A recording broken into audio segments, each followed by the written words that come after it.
Outside, and it's kind of a chilly day today. It is 7 degrees Celsius here, even though it's spring, so that would be 44 degrees Fahrenheit, and I'm still wearing my spring and fall jacket just to keep me warm a little bit. And I wanted to talk to you a little bit about the garden before we go over there. We've been using these nylon cable ties for the fencing and the fence posts, and these have been working amazingly well. Yes, really, really well. And this is the type of fencing that we have. I picked these up at Dollarama. It is the galvanized chicken wire. And these don't cost very much at Dollarama. Yes, so anybody who's on a budget and needs some fencing, this works really, really well. Yes, really, really well. And this here type of galvanized chicken wire, you can see it's wrapped in plastic and then there's the paper. But when you take that off, there's a wire that looks like this. See this wire? Well, this is actually come in handy. And I'll show you in just a minute how we use these wires instead of discarding them. This actually has been a big help, these wires. They are wrapped around each of these galvanized chicken wire packages to keep the wire together. Yes, but we've found a wonderful use for these actually. I'm going to put this down just for a sec. Yes, this wire here, instead of tossing it out, I actually use it for threading my fencing. And I'll show you just in a minute what I mean. This is definitely a definition of using what you have and using everything you have. Things like this definitely come in handy when you're on a tight budget, and this is great. I'll show you right now. Come with me, my friends. Let's head over to the garden. Gerald, Joshua, and I have been working on the fencing for the garden. And for the galvanized chicken wire, you can see we have a top layer here and a bottom layer here. And see this line all through? Well, that's where this wire here has come in handy. I use this type of wiring here to sew and stitch the top fencing with the bottom fencing to keep it together, to keep the animals out. So it's very solid there. Nothing can get through that. It's all sewn together. Here's an example of the fencing. This is the top one here. And you can see where the top galvanized chicken wire ends, and this one here where it begins.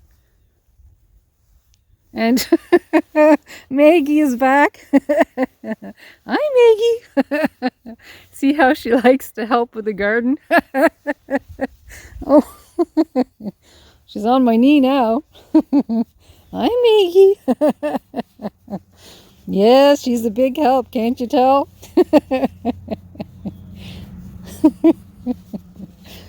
So yes, this is what the fencing looks like. That's the bottom part of the fencing, and then we wanted to make it taller so the deer can't get into the garden.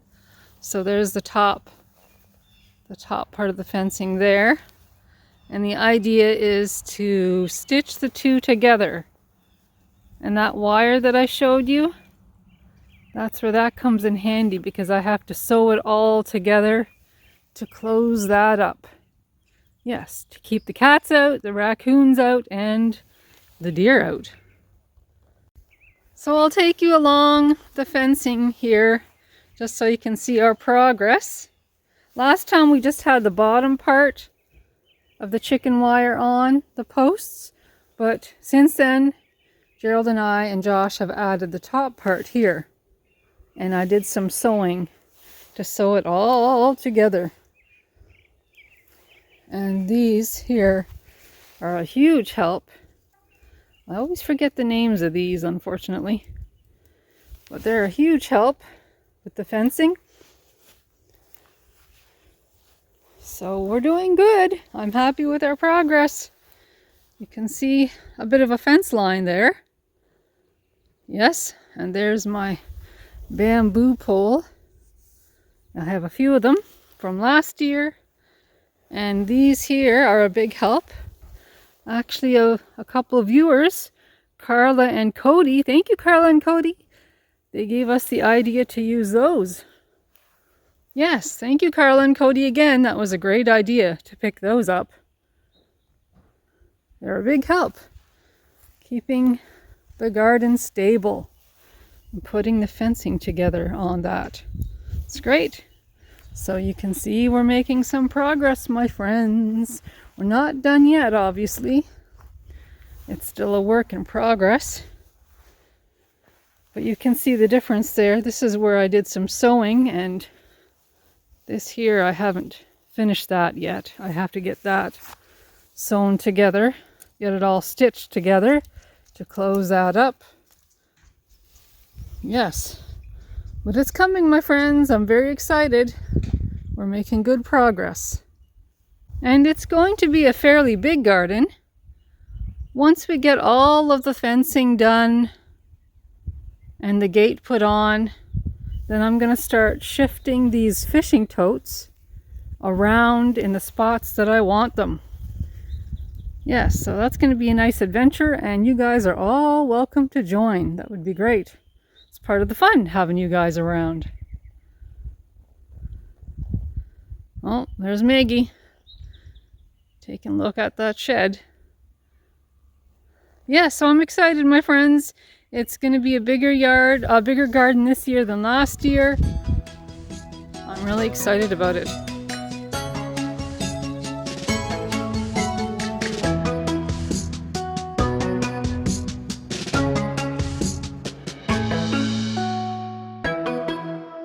Well, in my living room, I have set up my fishing totes. And inside of my fishing totes, some of my vegetable plants are growing.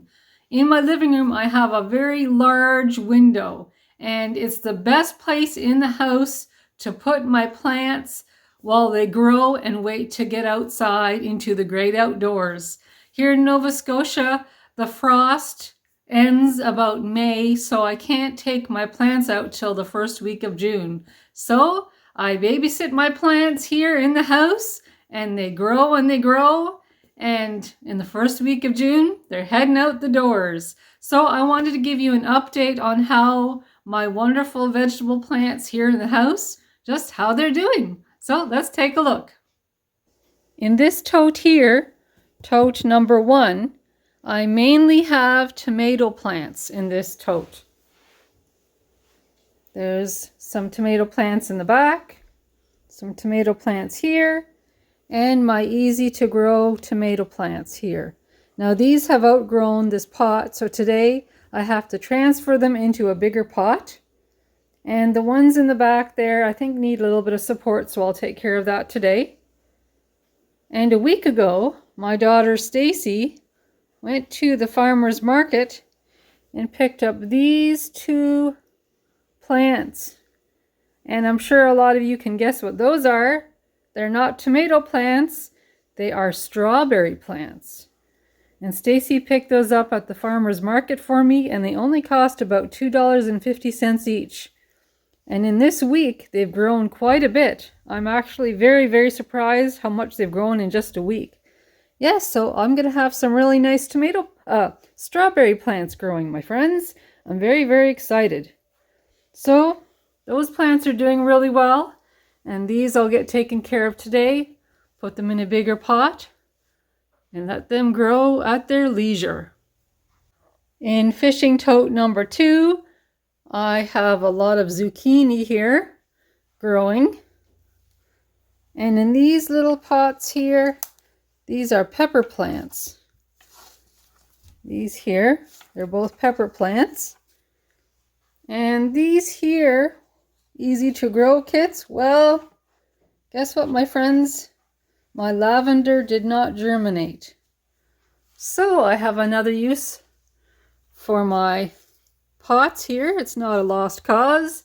What I think I'll use these for is to plant some rhubarb seeds. And these are the rhubarb seeds I'm going to plant. And these were actually given to me by a couple of viewers, Elaine and Gary. Thank you, Elaine and Gary. These are really, really great. I'm excited that I'll be able to plant them and use them this year. Elaine and Gary gave these to me for my birthday in July 2022. Yes, so I'm excited that I can use these and start planting these rhubarb seeds this year. So that's great, my friends. Lots of joy in planting and watching things grow. And lastly, in tote number 3, I have some cucumber plants here. Joshua had wanted to plant some cucumbers, so we used this tote, this fishing tote, to plant these cucumbers, and they're growing really, really well. And these here, these 2 pots here, those are actually lemon plants that are coming up to grow some lemon trees. But it takes a long time for lemon trees to grow, so I'll be keeping those in the house for a while. I've got to buy some special soil. They need like a more acidic soil because they're lemon plants. So this week I'm going to pick some up and take care of those and put them in bigger pots. And these here, this is my basil coming up, another easy to grow kit. And these are my, oh my goodness, I forget. What are these? Oregano. Yes, they're coming up slowly, those ones there. Coming up slowly, but I'm happy that they're coming up.